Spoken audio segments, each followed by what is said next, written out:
Bonjour à toutes et à tous. Le référentiel Calliope. Nous sommes dans la certification Calliope pour les prestataires d'actions concourant au développement des compétences, ou OPAC. Ce module concernera le référentiel unique national et je vous présenterai donc pour la société La CAC ce référentiel.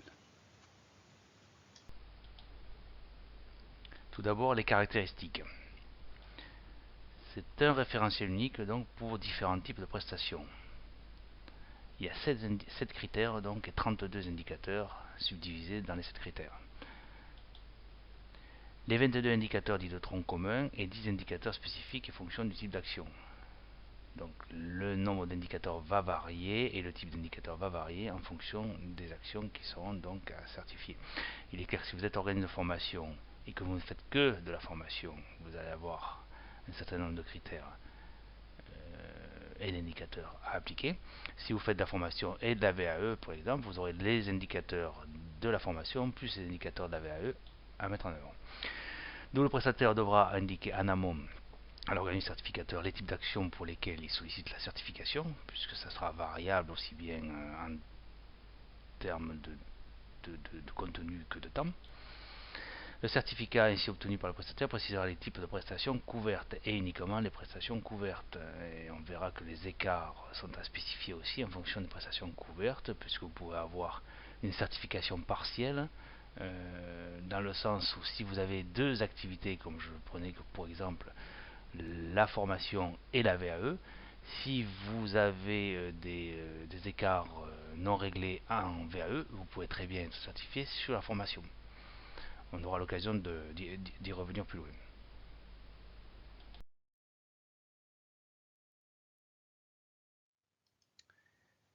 Concernant ce référentiel Calliope, nous avons à disposition un guide de lecture. Donc là, je vous ai fait une diapo rapide sur le mode opératoire de lecture de ce guide. Donc là, c'est la page 1, c'est le critère 1, indicateur 1 du critère 1. Pour l'exemple, donc les sujets à traiter obligatoirement, c'est l'indicateur commun d'appréciation qui est en blanc sur fond bleu sombre, et le niveau attendu. Donc pour le premier indicateur commun d'appréciation, chaque point est important. C'est-à-dire qu'il faut vraiment traiter de façon exhaustive. Chaque indication qu'il faut, dans ce cas-là, c'est des données qu'il va falloir pouvoir lire donc au niveau de la communication publique, prérequis, objectifs, durée, etc. etc. S'il manque un seul de ces éléments qui ne peut pas être justifié, enfin, dont l'absence ne peut pas être justifiée, c'est une non-conformité.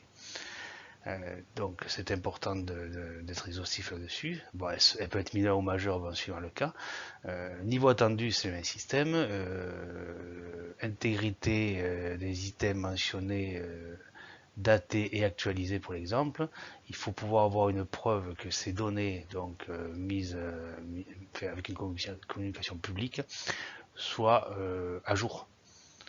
Donc là aussi, c'est assez complexe suivant le cas, ça demande réflexion, mais ça peut être une non-conformité si effectivement l'auditeur ne peut pas, enfin, si vous ne pouvez pas démontrer à l'auditeur que les données sont actualisées. Donc voilà, l'important dans ce guide de lecture, c'est qu'il faut vraiment avoir une réponse exhaustive et précise au niveau de ce cadre-là, de ce cadre.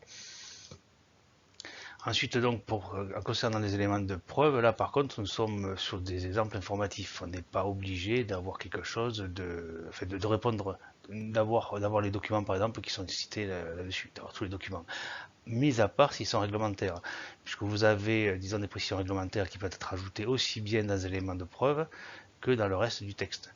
Là, je fais référence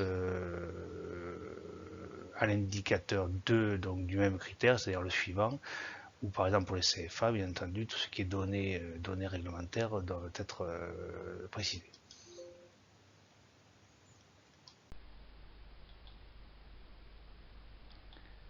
Les critères du référentiel. L'article L6316-3 du Code du travail mentionne qu'un référentiel national déterminé par décret et après avis de France Compétences fixera donc ces fameux critères. Ils étaient au nombre de 6 sur la réglementation de juin 2015. On en a rajouté un nouveau sur celle de 2018, Donc nous avions traitement des appréciations et améliorations, information des publics, conception objectif des prestations et leur adaptation, la mise en œuvre dans les modalités d'accueil, accompagnement et de suivi, la mise en œuvre des moyens pédagogiques, la qualification des personnels et nous avons maintenant en supplément l'environnement socio-économique. Les indicateurs d'appréciation des critères sont mentionnés à l'article L6316-1, comme on l'a déjà vu, et les modalités d'audit associées qui doivent être mises en œuvre.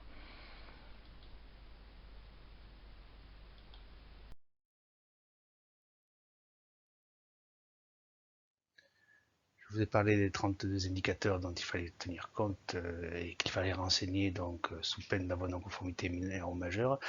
Mais là, chaque année, donc, je refais bien entendu une nouvelle édition des supports de formation avec les mouvements qu'il peut y avoir entre temps du référentiel.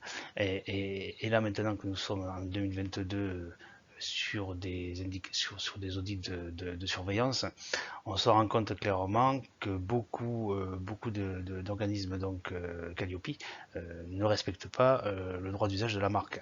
Alors attention, c'est une marque étatique. Les auditeurs doivent contrôler la bonne application donc des logos. Et attention que les logos qui vous sont fournis par la majorité des organismes de certification ne sont pas ceux que vous devez apposer en direct sur vos documents. Donc il y a une charte qui vous explique comment vous devez utiliser, etc. Lisez-la bien parce que la non-application de la charte, donc c'est-à-dire un usage non approprié du logo ou une forme non appropriée du logo, enfin non conforme du logo, c'est une non-conformité majeure à chaque audit, que ce soit quand c'est l'audit initial, bien entendu, c'est si vous utilisez la marque sans y avoir droit, ça paraît logique, donc ça c'est contrôlé obligatoirement, ça paraît un peu bizarre, mais c'est tel quel. J'ai vu des exemples sur certains sites internet d'organismes qui n'étaient pas Calliope, mais qui utilisaient la marque. Ça m'est arrivé 2 fois quand même, au tout démarrage, donc en 2020. Par contre, là, nous sommes sur des organismes qui sont donc certifiés, donc qui ont le droit d'usage de la marque, en audit de surveillance, et il est contrôlé si la marque est utilisée de façon adéquate. Donc attention, méfiez-vous, c'est pas. Et je préfère le préciser, là je vais préciser cette version 2022, parce que vraiment le cas n'est pas rare.